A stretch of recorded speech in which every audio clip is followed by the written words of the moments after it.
दिखाया गया था क्लब और पुलिस स्टेशन वाला सीन, कैसे केजीएफ चैप्टर 1 में ही दे दिया था चैप्टर 3 का हिंट।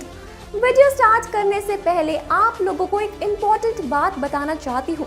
मैं ये गारंटी से बोल सकती हूँ कि आप सब ने केजीएफ चैप्टर 2 को इतने ही ध्यान से देखा होगा जितने ध्यान से हम मार्वल और डीसी की मूवी देखते हैं, क्योंकि केजीएफ के मेकर्स ने छोटी छोटी डिटेल्स का काफी ध्यान रखा है और इन्हीं डिटेल्स की वजह से हम केजीएफ को मार्वल और डीसी से कंपेयर कर सकते हैं।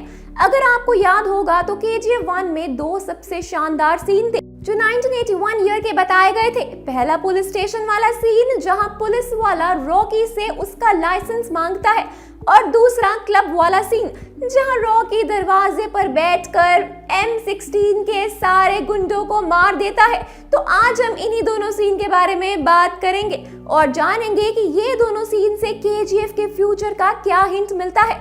वीडियो की स्टार्टिंग में मैं ये क्लियर कर देना चाहती हूँ कि ये 2 सीन हमें केजीएफ चैप्टर 2 में देखने को नहीं मिले हैं। ये इसलिए क्योंकि ये 2 सीन केजीएफ चैप्टर 2 के थे ही नहीं।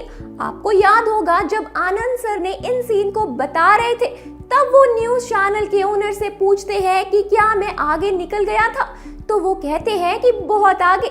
इसका मतलब साफ है केजीएफ चैप्टर 1 में जो सीन हमें दिखाए गए थे वो चैप्टर 2 के थे ही नहीं। अब मैं इसको थोड़ा एक्सप्लेन कर देती हूँ। इन सीन से सेट क्लियर होता है।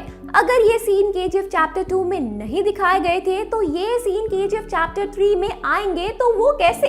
क्योंकि केजीएफ चैप्टर 2 में तो रॉकी मर गया है।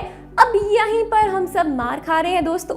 रॉकी मरा नहीं है, रॉकी जिंदा है, और इसका प्रूफ ये है कि इन सीन के अंदर रॉकी हमें दिखाई दे रहा है और ये दोनों ही सीन अभी आने बाकी है। और दूसरा प्रूफ ये है कि पुलिस स्टेशन वाले सीन में जब रॉकी के लोग आते हैं गन लेकर, तो वहां पर रॉकी के पास लगभग 5 हेलीकॉप्टर्स होते हैं और साथ में रॉकी रोल्स रॉयल कार चला रहा होता है। जबकि हमने केजीएफ चैप्टर 2 में देखा था कि रॉकी के पास सिर्फ एक ही हेलीकॉप्टर है और वो मस्तंग चला रहा था। और इसी सीन से ये भी क्लियर हो जाता है कि रमिका सेन और रॉकी के बीच डील हुई थी, या फिर सीबीआई एजेंट जो केजीएफ चैप्टर 2 में थे उनके साथ रॉकी की डील हुई थी। क्योंकि इसी सीन में रॉकी कहता है कि कानून को सोने की अंगूठी पहनाई है, वो झुकेगा भी और सलाम भी करेगा। तो ये क्लियर है कि रॉकी जिंदा होगा और उसका सोना भी उसी के पास होगा, और उसके जिंदा रहने में या तो सीबीआई एजेंट या फिर रमिका सेन का हाथ होगा।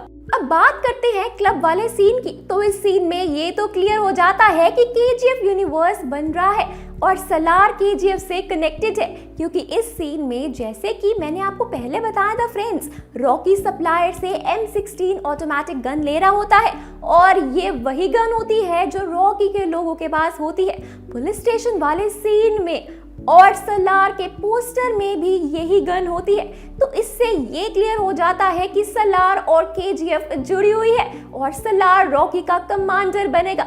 आप लोगों को क्या लगता है इस बारे में? Let us know in the comment section.